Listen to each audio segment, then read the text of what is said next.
Titans, go!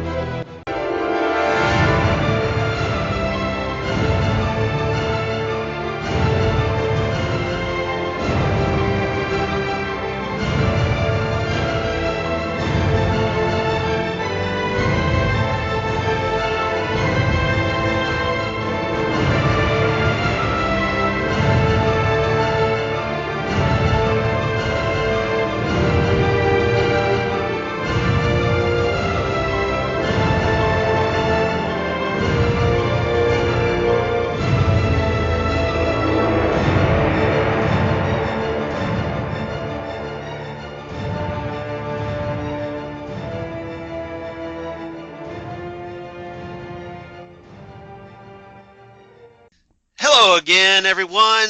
Welcome back to Titan Talk, the Titans podcast. I'm Charles Skaggs, one of your co-hosts here in Doom Manor as we get ready to talk some Doom Patrol.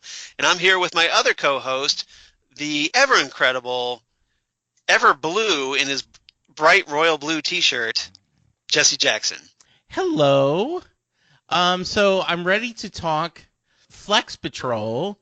But before we start, I wanted to mention very interesting point that Jane mentioned she had known the chief for 50 years. Wow, they do a good job of using moisturizer and products, right? And nobody blinks an eye at that. Nobody's going like, well, how are you still alive? I was hoping you would. And we'll talk about that here a little bit. But yeah, it's just more the immortality in play that for whatever reason nobody seems to blink an eye at here. It's kind of interesting. But yes, as Jesse said, we're here at episode 33 of Titan Talk. We're going to talk Flex Patrol as we hit to the home stretch of our first season of Doom Patrol. This is episode 13, released just a few days ago on May 10th, 2019. And by the way, happy Mother's Day, everybody, here as we're recording this. And this episode was written by Tom Farrell, who co-wrote the episode Puppet Patrol and wrote the episode Danny Patrol, and along with Tamara Becker Wilkinson, who was the other co-writer on Puppet Patrol and wrote the big Doom Patrol episode. So we've got some serious Doom Patrol vets here. Some of our favorite episodes they've written, directed by T.J. Scott, new to the series, and definitely looking forward about talking about this one with you as we get the full dose of Flex Mentallo, Man of Muscle Mystery, and looking forward to getting your quick thoughts on what you thought of this episode, Jesse. I feel like I've become redundancy man of redundancy. I just keep saying I just love the series and I love the episodes. I'm sure we'll talk about the very nice kind of Mr. Nobody appearance at the end. Yes. Well. Okay, that's topic number 3. Yeah, so we'll great stuff. Yeah, there's a big revelation, of course, at the end. Mm-hmm. Mr. Nobody, still up to his no goodness. Manipulating some other people. And apparently he has a plan. And we get a good taste of that here in a very fourth wall breaking moment we'll talk about here in our third topic today. Guest cast this week. We get the return of Devan Chandler Long. No longer just as 722, he is now officially Flex Mentallo. John Burdell is Darren Jones, who we thought was possibly killed, but I can't keep a good villain down, I guess, and he's revealed as still being alive, not dead yet. Alan Tudyk, of course, is Mr. Nobody, who we just talked about. We get the return of Ethan McDowell as Charles Forsythe, the young one, from Larry's flashback back to the 60s in the ant farm. We get Ed Asner as credited as hospital patient, although he turns out to be something quite more. And obviously, Jesse and I, being as older than dirt as we are, we're familiar with Ed Asner because, back when I was a kid, the Mary Tyler Moore Show introduced him as Lou Grant, a character popular enough to get his own spinoff show. And he was also he's done a lot of animated vocal work, especially in superheroes, involving superheroes, that I wanted to run down really quickly. So it was great to see him here on live action on Doom Patrol. Um, he's most notably known as the voice of Granny Goodness on Superman the Animated Series and Justice League Unlimited, and just, very cool. It's very funny that to have a guy, Ed Asner, playing a female character, but if you're familiar at all with Granny Goodness, I thought I always was thought that was perfect as the great. character. His voice was perfect for this. He truly is a icon of my youth. It was someone who you always knew he would give a good performance and added some really strength to it. And then our younger listeners may know him from a certain animated movie, correct? Well, there's several actually. He played the character Perry White in All-Star Superman, based on the 12-issue maxi series by Grant Morrison, Doom Patrol writer, and Frank Quitely. See how that ties in nicely. He was also the voice of J. Jonah Jameson, who of course has his one or two issues with Spider-Man on Spider-Man the Animated Series. And for you Batman the Animated Series fans, as I am, he played the recurring villain Roland Daggett on that show. So he's had a lot of the major superhero animated projects. He was the voice of Carl in Up. Go. Yes. Oh, okay, that's right. Yeah, so that's definitely a big one, because if you're a big Pixar geek, yes, thank you for mentioning that. I totally forgot about that. He looks like him a little. They even made him look a little bit like him. As far as the face, I mean, obviously he has more hair as Carl, but I he did a when great I job, saw him. So. I'm like, oh, that's kind of that's a nice get to get someone of that. That depth, and Yeah, I mean, if you go through his IMDb page, he's got such a long and history career, going all the way back to the '60s, and so he's obviously a TV veteran.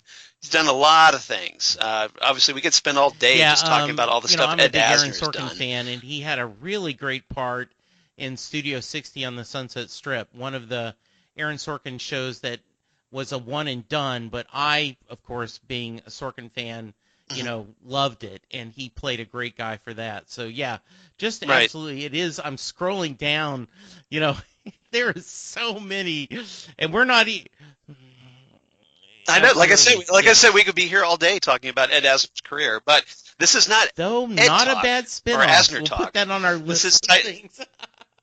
Yeah. Probably not. I'm not sure how well the ratings will be for that one, but we'll keep it in mind. We also had in a cameo, of course, the return of Phil Morris as Silas Stone. I was so happy. Were not you dead happy? after all. Okay. We'll talk about that. We'll talk about that in our first segment. But that was a big surprise, wasn't it? We get another cameo of Alec Mappa as Animal, Vegetable, Mineral Man, who gets another footage cameo as we get to see him gunned down by an assassin. But thankfully, hey, Animal, Vegetable, Mineral Man still kicking, and must be that dino DNA mineral inside or something. him. So that's why he's part. Exactly.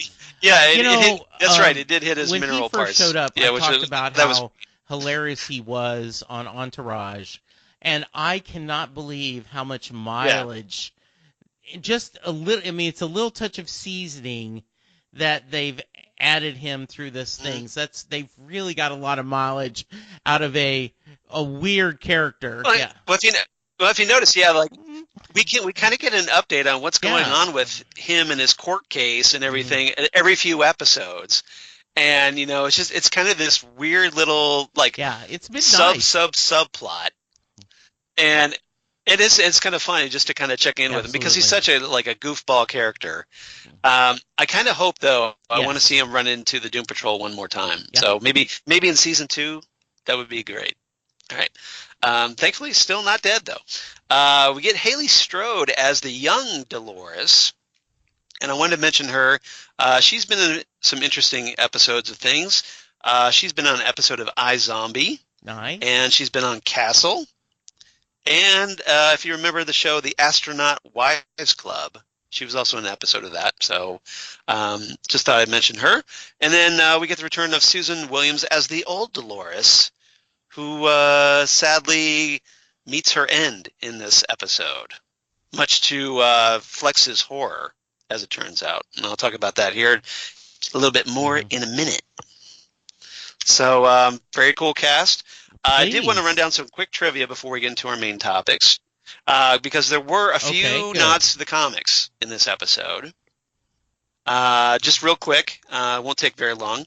The hair cutting scene where Flex's hair and beard are trimmed off by Jane and Cliff. And it's kind of funny because Cliff is trying to cut with robot fingers here with those really huge scissors.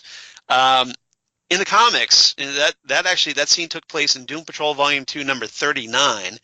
But it was actually by one of the characters that hasn't been introduced yet here on the TV show, Dorothy Spinner. So if you read the comic, you know there's a little slight difference there, but no big deal. And I thought the scene worked out really well here.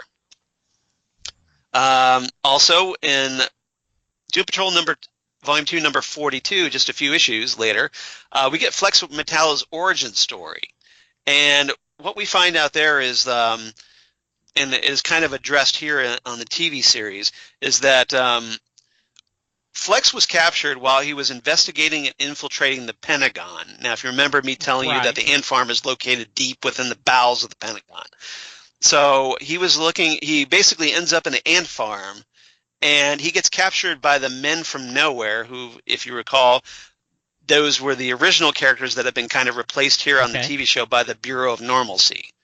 And you know, they use their little elbow devices, the Men from Nowhere do, and they place him in what's called the Tea Room of Despair, this kind of little limbo realm. And essentially he's captured and then kind of experimented on by the ant farm. He ends up losing his memory, but he escapes somehow from the ant farm, and he's left to kind of wander around homeless and crazy. And then in the comics, he ends up on Danny the Street, and that's where he hooks up with the Doom Patrol. So obviously a slight difference here from the comics, but basically the gist is there. If you substitute the Men from Nowhere for the Bureau of Normalcy. And then lastly, in the next issue, 43, Dolores Watson, Mrs. Flex Mentallo, returns to Flex as an unwitting agent for the Men from Nowhere, kind of like she was here for the Bureau of Normalcy. She gives him his costume in the comics and then ages to dust, just like she does in the TV show, just before the Men from Nowhere locate Flex. So that part, at least, where she kind of crumbles to ash and dust and whatnot, blows away in the wind. Basically, she gets Thanos snapped, and she that's right from the comics. So thought I'd mention that. So that's it. But very cool Easter eggs if you're a Grant Morrison Doom Patrol geek. Once again. All right. So let's get into our main topics. And I managed to come up with a theme here at the last 5 minutes before we got on the podcast. So hooray for necessity being the mother of invention. All right. So actually pretty decent theme as it turns out, I think. Topic number 1, Total Recall. And that is, I want to talk about Flex, Dolores, Cliff, and Jane. So this is the big Flex Mentallo episode. We get a little flashback sequence back in the 60s with Flex and Dolores trying to have a nice little picnic when things go horribly, horribly awry. And then we get, obviously, later pick up with Cliff and Jane trying to, rather frustratingly, to get Flex to recover his memory. So think about Flex in this episode. So what's your take on the character? Flex. This is because obviously I haven't read the comics. Don't know if this is a comic character, but I was surprised that with all the muscles that he actually has more mental powers. And in fact, you when they're setting up the picnic, Right. at first you're like, huh?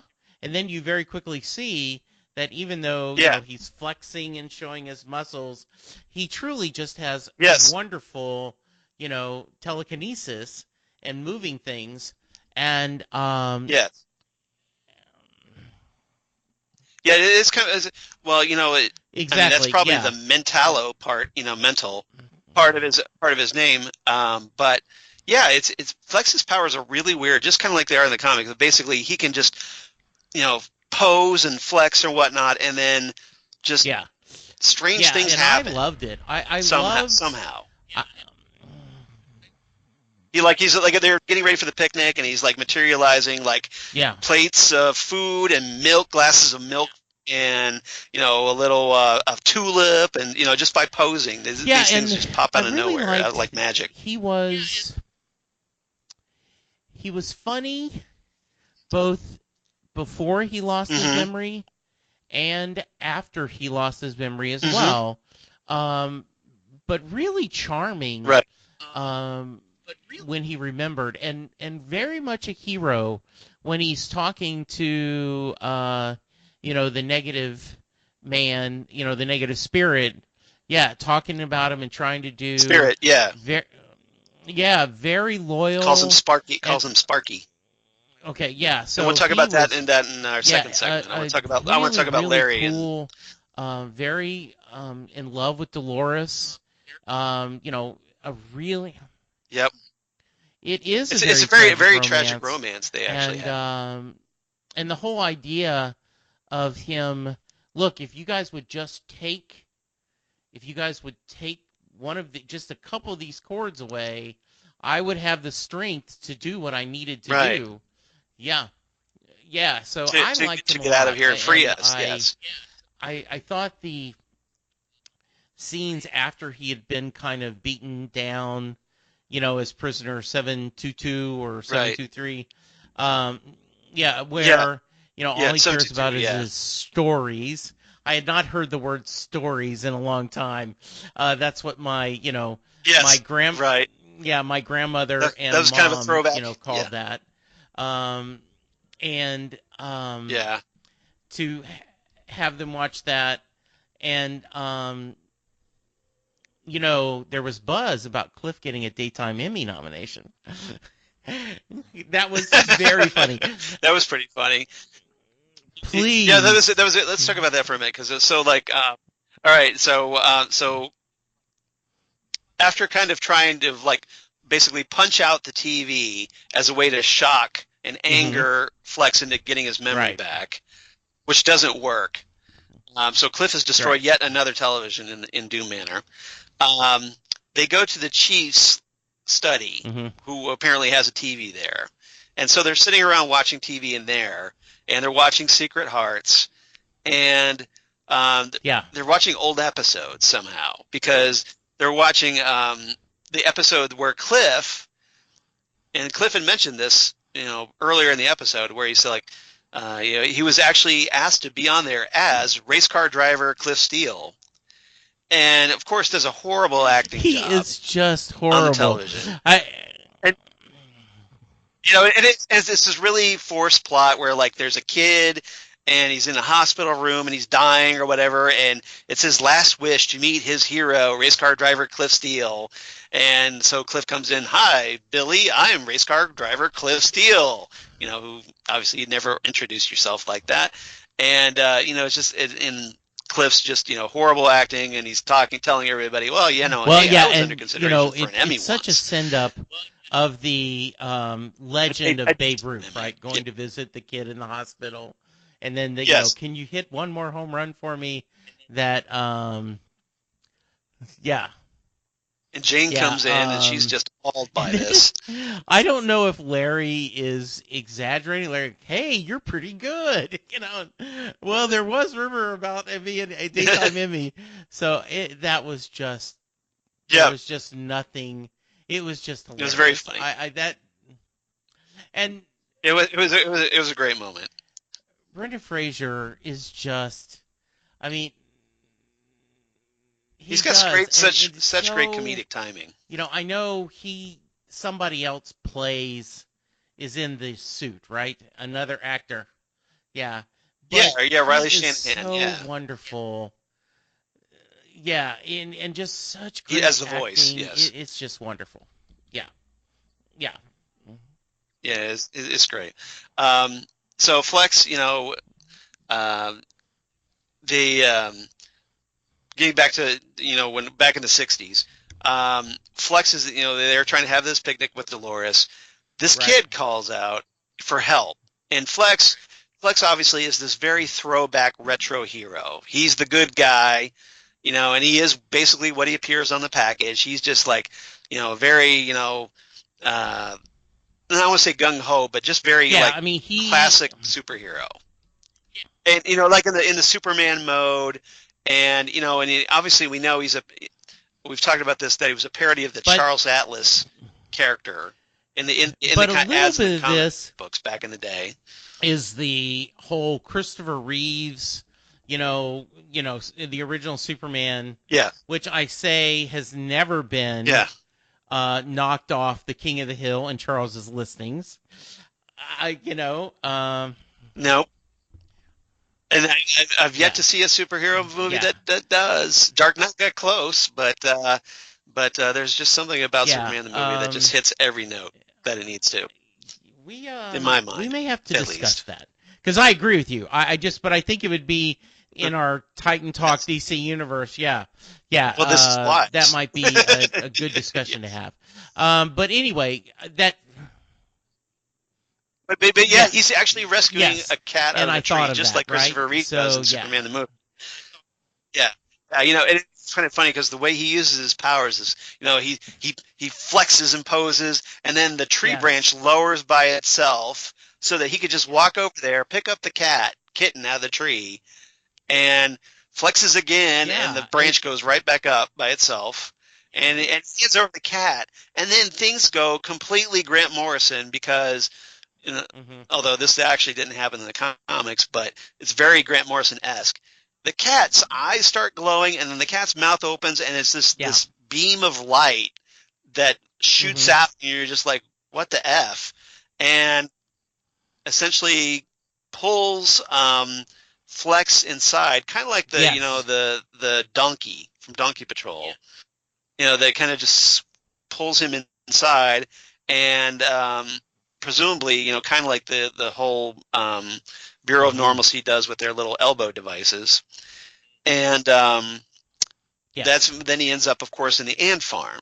And that's why I want to talk about Flex in her second segment, when in the ant farm. But Dolores, of course, is just, probably going, what happened to Flex? Where'd he go? And, the next thing we know, she kind of shows up years later. She's obviously older, played by the same woman that turned up a couple of episodes working for the Bureau of Normalcy. So we have to kind of presume that apparently the Bureau must have gotten a hold of Dolores after kidnapping Flex, and they mind-wiped her and turned her into one of their agents. So that way, she goes to Doom Manor and sees Flex, and then that's what triggers his memory. After all the attempts, it's Dolores is the one that actually gets Flex's memory back. And but tragically, again, even after all those years apart, they're finally reunited, only for Dolores to kind of crumple to ash and dust because of the Bureau of Normalcy. So these two. So Flex is not taking it very well, as he flexes and essentially gives a big power surge to Doom Manor that sends everything sparking. It was really good. I felt I just really liked the relationship he had, and Were you shocked by Dolores? I was crumbling to dust. I did not, and I thought it was very Sorry, I had a cough. I was really okay. Yeah. Oh, you knocked I was hitting the mute camera. button, and I ended up hitting the camera button instead. So I was, and I loved her saying, that was a powerful pop. "Oh no, they told me that bad things would happen if I tried to look for you," and so very tragic end. Um, and Yeah. very nice they got a moment together, but I do think this will help to move them forward, right? Yes, Well, as far as the absolutely. storyline, yes, yeah, because obviously Flex No, is not going to be happy with the Bureau, and yes, probably is looking for a little payback, I imagine. And obviously we know that Darren Jones is out there, so presumably we're I think going so. to have another encounter at some point. But unfortunately, it turns out, hey, we got this Mr. Yes. Nobody thing to worry about probably first, I'm guessing. So we'll see what happens. What do you think of Cliff and Jane's attempts to try to get I thought this Flex's was memory really, back? really fun, and There was this great moment with Jane with an acetylene yeah, torch, which I thought was kind of funny. And Cliff's trying to talk her down, like, no, look. yeah, Isn't that taking things a it little was too far? great, and I love um I just Jane kind of, go talk to him. Maybe this will work on it. It was just, yeah, Yeah. Like, well, that was her plan yeah, originally when he busts the TV. Cliff does that. She knows, she's like, yeah, hey, Cliff, you kind of annoy people. Maybe you can annoy him into and yes. cause him to shock his memory back. And so she's kind of sends him, and the just it was just so funny that the Jane sees that trait in Cliff and is like, hey, Well, why don't you yes, use and that we for all something productive know, for a all change? listeners know, there's nothing worse when you're trying to watch one of your favorite TV shows or a sporting event and someone keeps talking to Right. you. And yeah, and you don't have a And Cliff is DVR apparently that there at the guy. Chiefs, so you can't pause it. Right. You know, Right. yes, they Yeah, they do. kind of need to upgrade their tech a little bit. Hmm. It's like it's Yeah. 2018 here, so, or 2019. Um, that yeah, they kind of like maybe you need to look into that DVR technology that all the kids are talking about these days. All right. Anything else about Nope, that was Flex, great. Dolores, Cliff, or Jane in this segment? Okay. Topic number 2, escape plan. So we had Total Ooh. Recall and Escape Plan. Yep. And this segment, I want to talk about Larry and 722. So we're kind of still going to talk about Flex a little bit, but this is Hmm. kind of the flashback Flex, who's,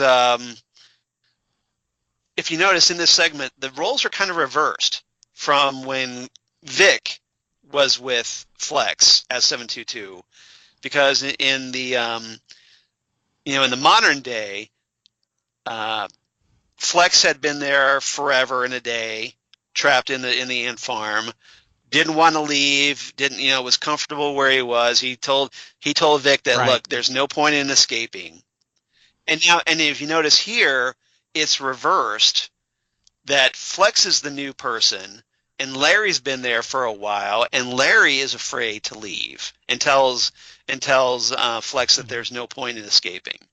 So what did you think of that kind of turn on itself on what we seen of Flex as Um, 722 in you the know, present? I really That liked it. I juxtaposition. love the idea that um he Flex is really bonded with Sparky.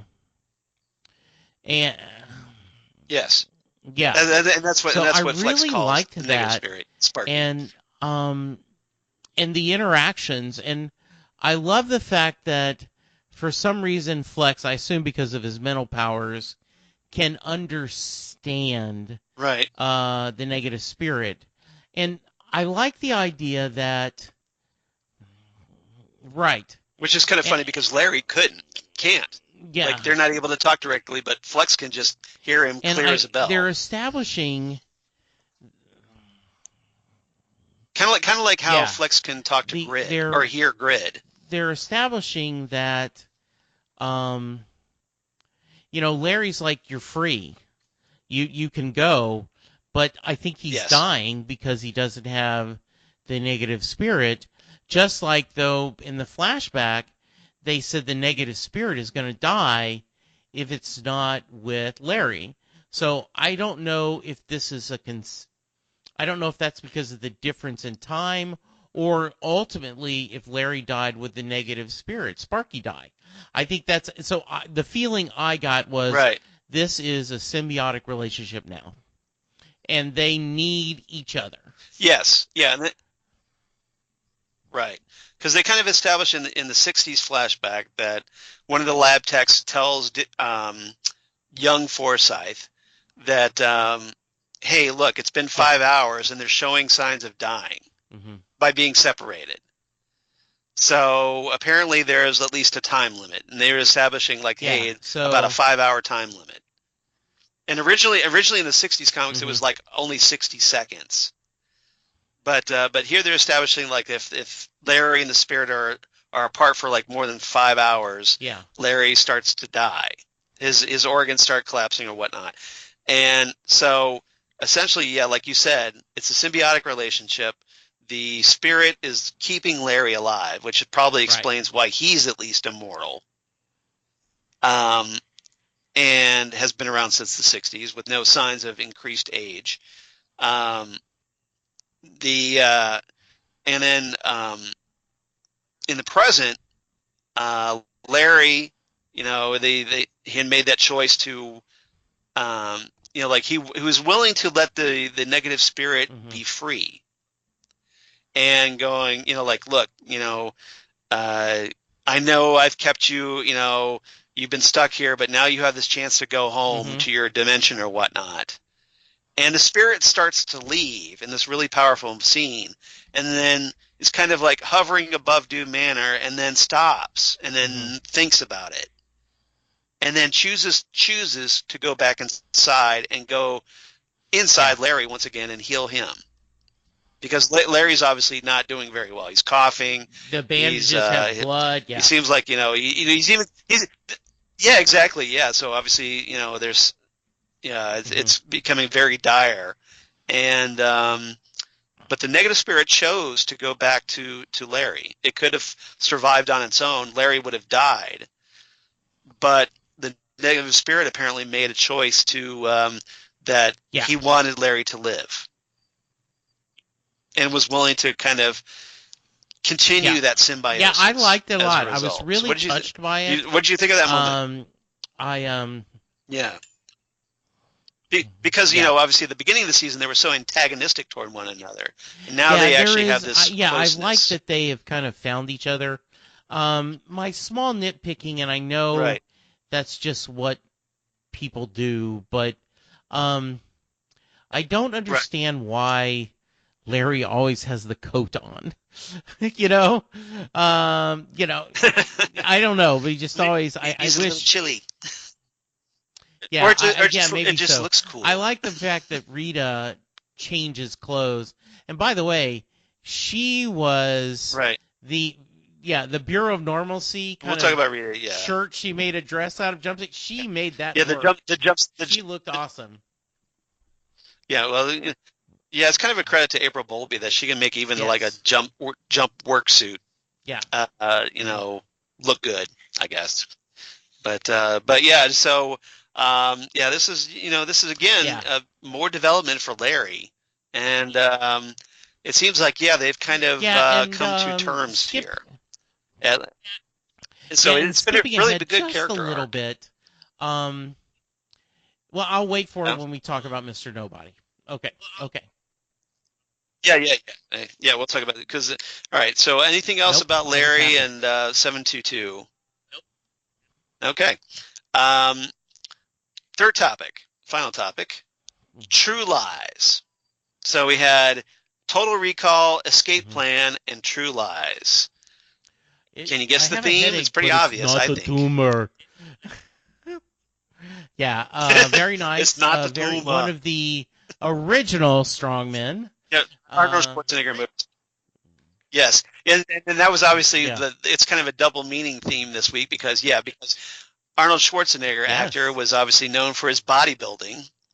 And so it seemed to fit in good with the Flex Mentallo theme. Okay. So it worked out pretty good, thankfully.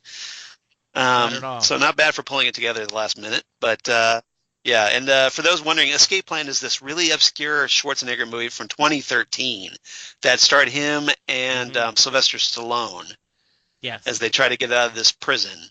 And didn't do very well big at the box office, but it kind of worked for the Larry and 722 segment, I thought. All right. So yeah, here, topic number 3, True Lies, and I want to talk about Rita, and I want to talk about Vic, and Rita opening up to a hospital patient played by Ed Asner, who turns out to be something more than advertised on the box. So Rita has a big breakthrough as we finally get the story of why babies are such an issue with her. And I think it's kind of like the last big breakthrough. I thought it was very interesting. Her face started melting and she had to think, you know, come focus because the baby was crying. And that was because there was the baby crying, and there's kind of like a kind of baby carriage kind of in the middle of the waiting room that's unattended. And it brings back, obviously, her guilt. And as a result, as we talked about, her self-esteem is a big part of her being able to have her cohesion and look normal. So she gets herself together on her own, but she finally tells that story, and that's probably a good thing. Whether, you know, Mr. Nobody had good motives or not, it's probably good for her to get that out. I thought it was really well done that they covered this, and because they've been teasing it quite a while. So what do you think of the story, the actual moment, or you know, the event that traumatized her? You know, how she lied to herself. Yeah. That everyone was winning. Yeah. Right? The idea that... Yeah, because essentially what she was doing is she was essentially being like a pimp. Yeah. For this producer, the Gene Stanton. Same guy that she ended up killing? I did not look close enough.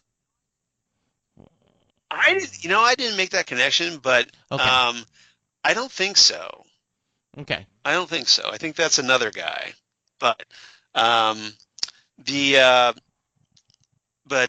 so okay. I could be wrong though. So if I'm wrong, let me know. But Gene, what we get the story is that essentially Rita would go out and find aspiring young actresses to essentially have sex with this producer, Gene Stanton. And then because Rita at this point was getting older, she wasn't getting as many phone calls from people. And all of a sudden, you know, when she starts hooking Gene up with these girls, or a girl, her phone started ringing again. She started getting calls, and then so she kind of kept up with doing that. And she would keep sending girls, and as a result, she'd keep getting phone calls for jobs and whatnot. And all these girls would go on to be like big Hollywood starlets. And when there's one that was like getting like she was crying during her Oscar speech, and Rita was watching this, and as a result, then there was this girl named Mary Beth Wooten, and Mary Beth we had kind of seen in Doom Patrol in that kind of little tease that Mento was doing as he was kind of raiding Rita's memories. And we find out that apparently Mary Beth had her meeting with Gene, and 9 months later there was a baby. And Gene wasn't going to step up to be a father, and Mary Beth didn't have anybody. So Rita essentially gave her like $100, sent her on her way, and told her, Rita kind of tried to tell herself that Mary Beth she'd find it within herself to pull herself together, you know, and get her life on track, and tried to kind of absolve herself of any responsibility in this. But a week later, there's like an article in the newspaper that Mary Beth had Right. taken her own life.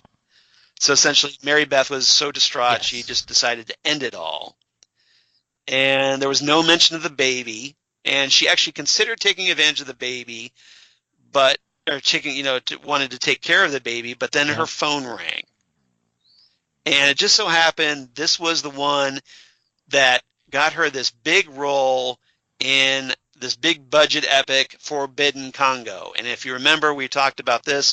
Forbidden Congo was the movie that she was on when Rita was exposed in that kind of jungle river to the whatever chemicals that turned her into Elasti-Woman. So that's where essentially Rita's career went downhill because of what happened. And Rita kind of realized that everything that happened to her on that movie and then everything after she totally deserved it. And this is when the self-loathing kind of began and the guilt. And she tells the hospital patient in the story that she's been trying to search for absolution, but it will never come. And the old man kind of kisses her hand and then tells her that she got her power back. So that's kind of the story that we're told. I thought it was a really good story. What'd you think of I think it was Sorry to go into detail, but I kind of wanted to explain it all. Put it in context. I think it was a really good point that we've slowly learned of everything that Rita has gone through, and this one we finally get to see where things are and how where she got where she is, and now then how she can move forward from there. And I love that we're getting these payoffs, and that we're not having to wait seasons after season to get them. They're not dragging this out. They're setting it up, they tease it, and then later on, way down the road, there's a payoff. And I actually think so. Kudos to the writers. They have done a good job of mixing character stories with the plot. Now, I know Mr. Nobody has been impatient with the character stories. Yeah, so why don't we talk about that for a minute? All right, so obviously the hospital patient, Rita finally, she has this whole conversation with Vic first, after talking to the hospital patient. And she says that they can't keep running for Mr. Nobody, and every time they try to help the chief, they let their fear get a hold of them, and so they can't. She realizes she can't keep doing that. So Rita becomes very strong-willed here. She becomes very assertive, confident. Like I'm not going to be afraid anymore. She's fed up with being afraid, and Vic realizes that I need to be here with my dad. Yeah. Because, hey, I tried to kill him, so I'm feeling a little guilty over this. So he's like, I'm not sure I could be with you for this fight. So we're not sure if Cyborg's going to be in play for the finale or not. I mean, it looks like we may not see him. Yeah. Right. Yeah, at least for these 2 episodes coming up. He ends up reinstalling Grid, who repairs the gash in his left arm. And Rita goes back to the waiting room and heads for the elevators to leave. And just as she does so, the old man reveals himself to be, dun dun dun, Mr. Nobody. And then from that moment, we completely break the fourth wall. We kind of go back to we go back to that white little nobody realm, nobody verse, and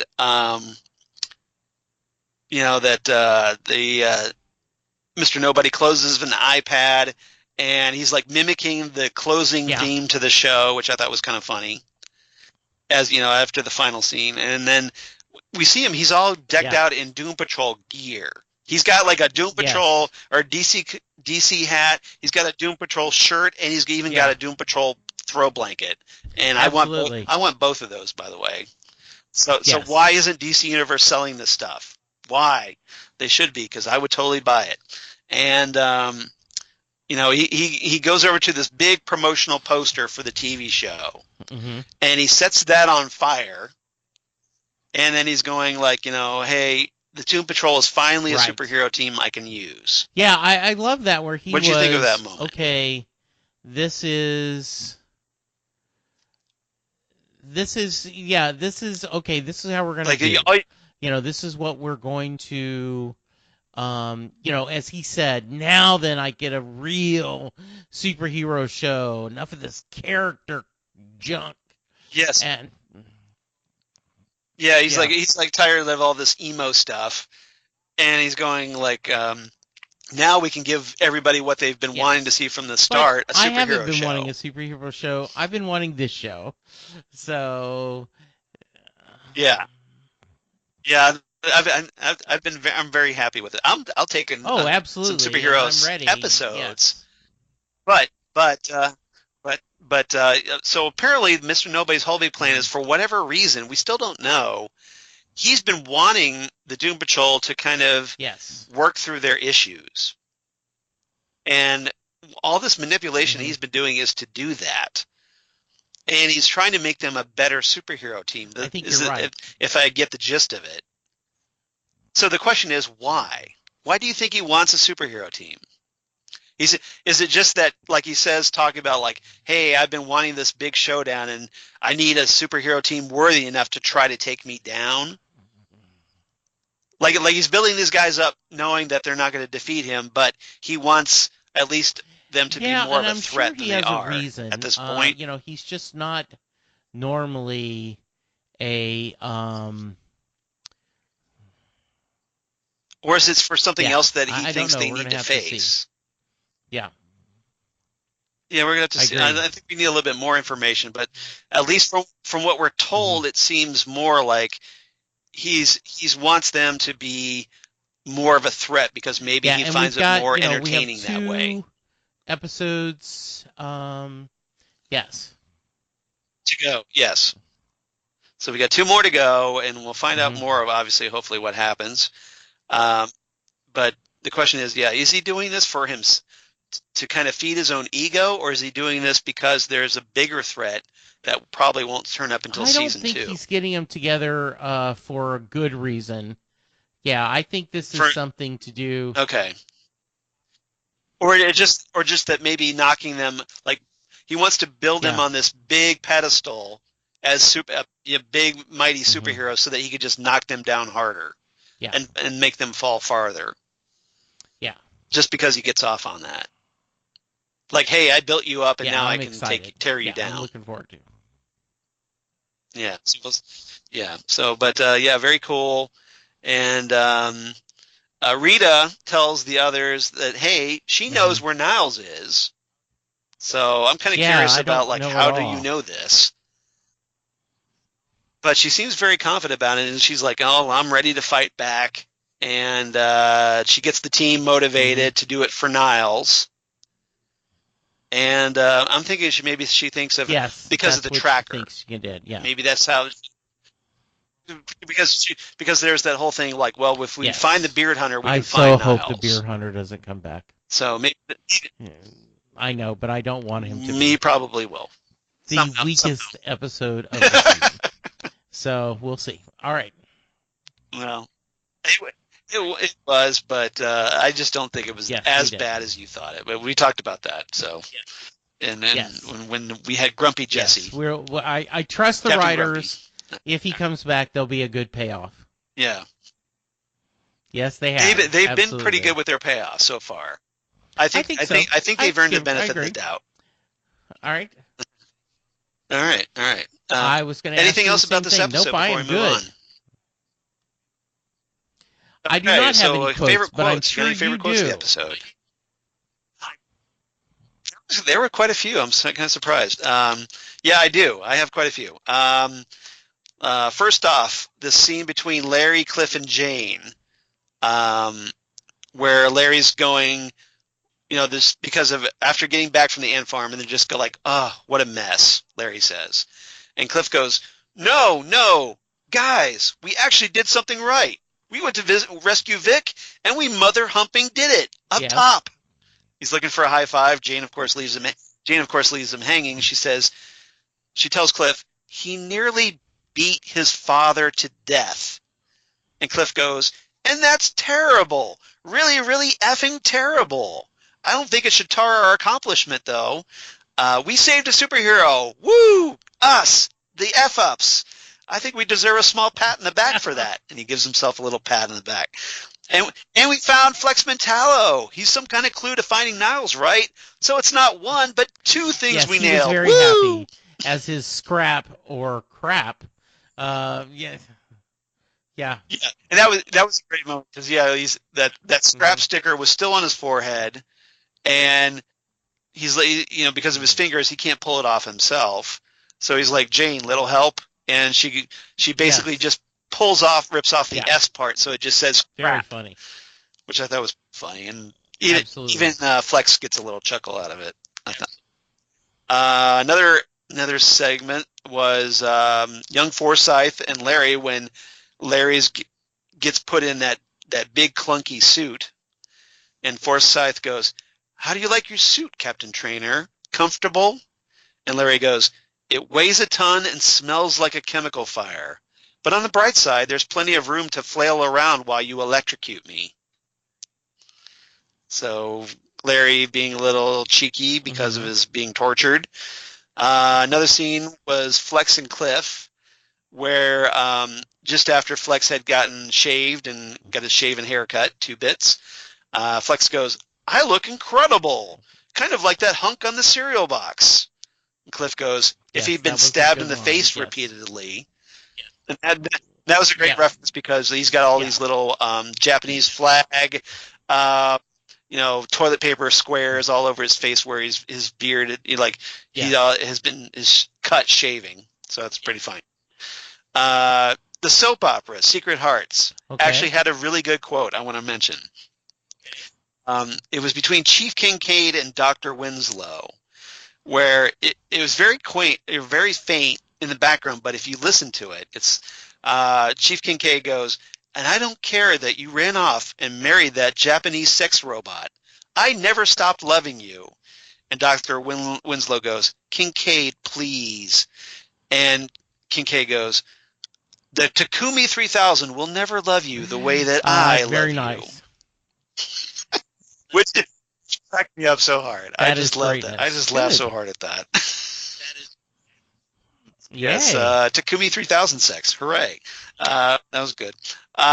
Rita had a good line with Larry.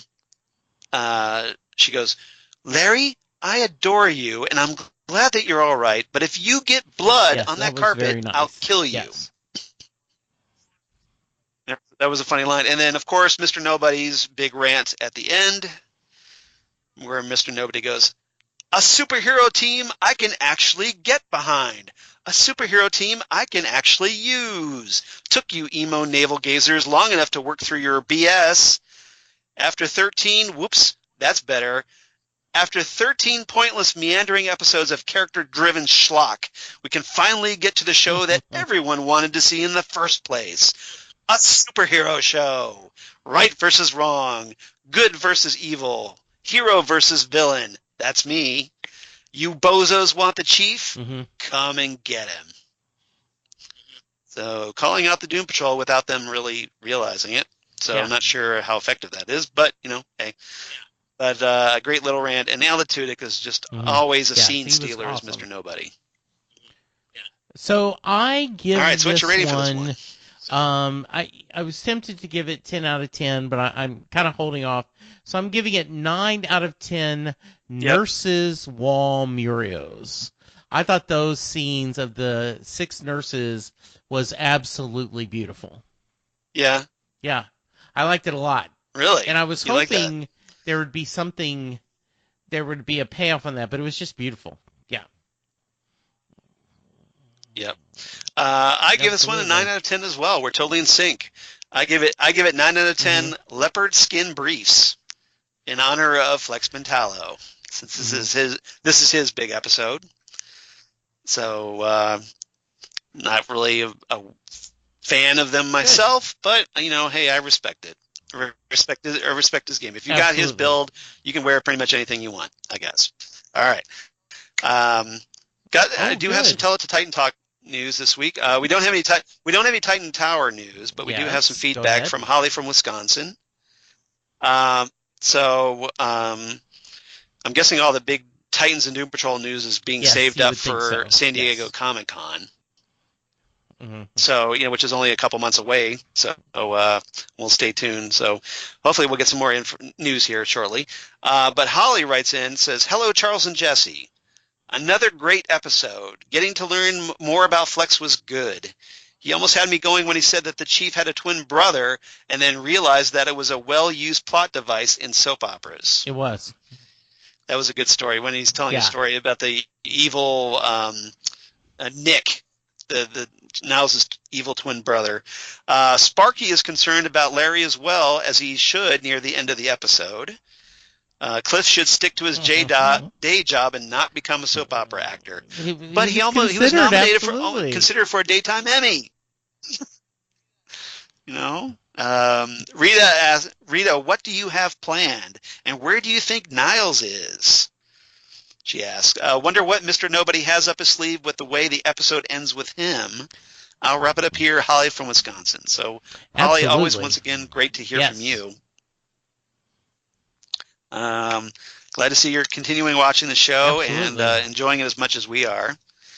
And we kind of talked about our theories, but we're gonna see what Mr. Nobody has up his sleeve or lack thereof.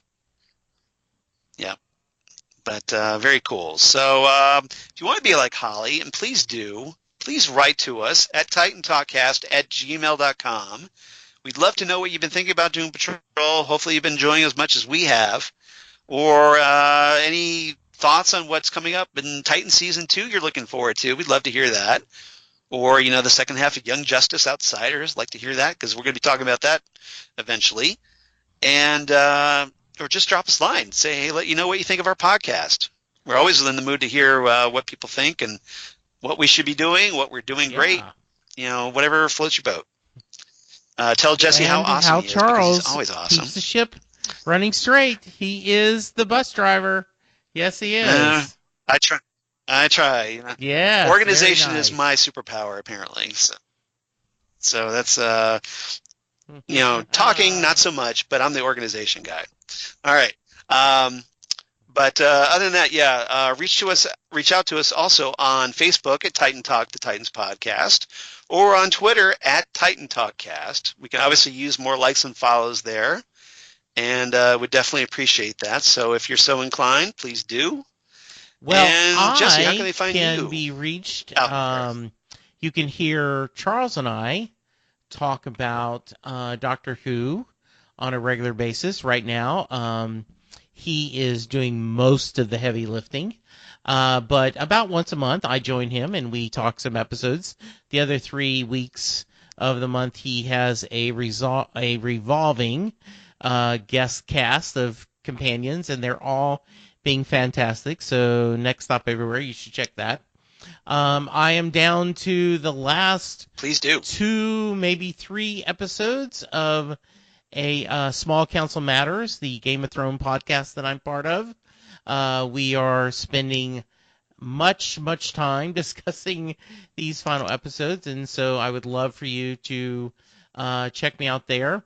And then, of course, Set Lusting Bruce, the podcast where I talk to Bruce Springsteen fans from around the world.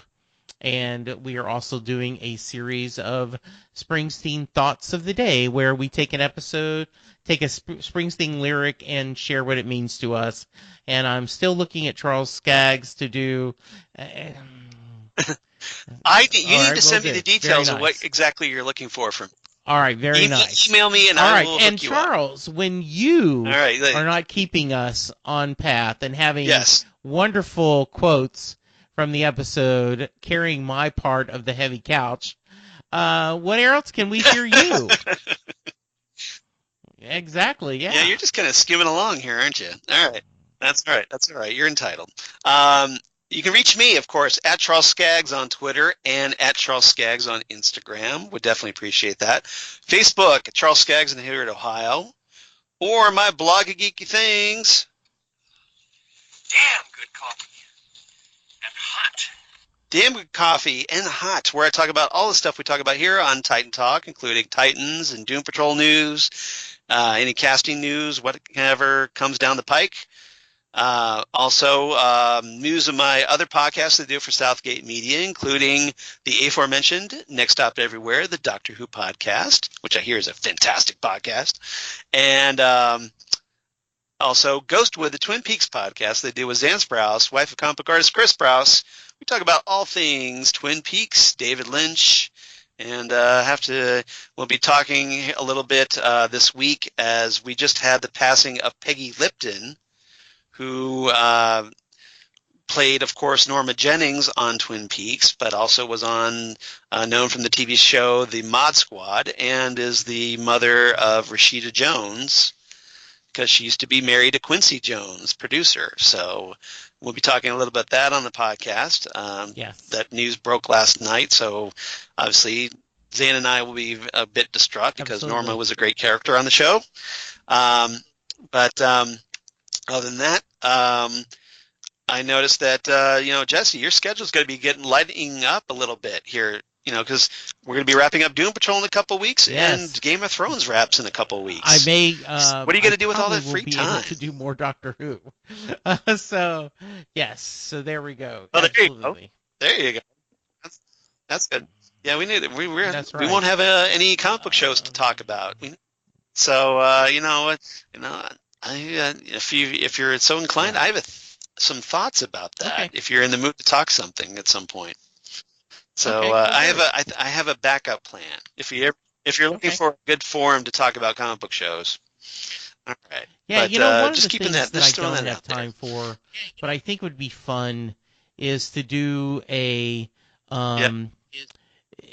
one season forgotten series, like like a retro blast from the past kind of show. Firefly, because everyone knows Firefly, but there were other right. Yeah, like that only lasted one season, TV like shows. Journeyman. One of my favorites is the Daybreak with Ty Diggs. And just things like that might be kind of fun to go through, maybe a couple episodes at a time, just to kind of talk about that. But and I definitely think I may end up cutting this out, but I do think it would be worth us talking about Superman, the original, on this because of the DC Universe connection. So we should do that.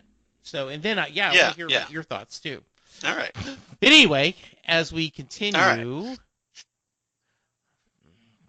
Yes. So as we continue with Doom Patrol, next time on Titan Talk, we're going to talk Penultimate Patrol, which I love the word penultimate, so I was glad to see them actually use that. That's episode 14, the penultimate episode of the first season. We don't know a whole lot. All the tagline was that the Doom Patrol enter the Nobody-verse to save the Chief. But if you watch the trailer, you see that we get the return of Danny the Street.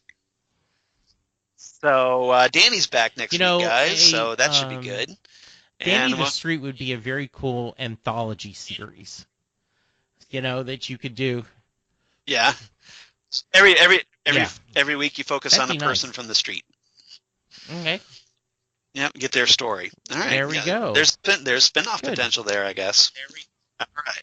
So everybody, that's what we're going to be doing next week, as we get to the home stretch. We're coming down to the wire here to keep those horse racing metaphors going. But other than that, we'll see you next time right here for Penultimate Patrol. Should be good. Right here on Titan Talk, the Titans podcast. Bye, everybody.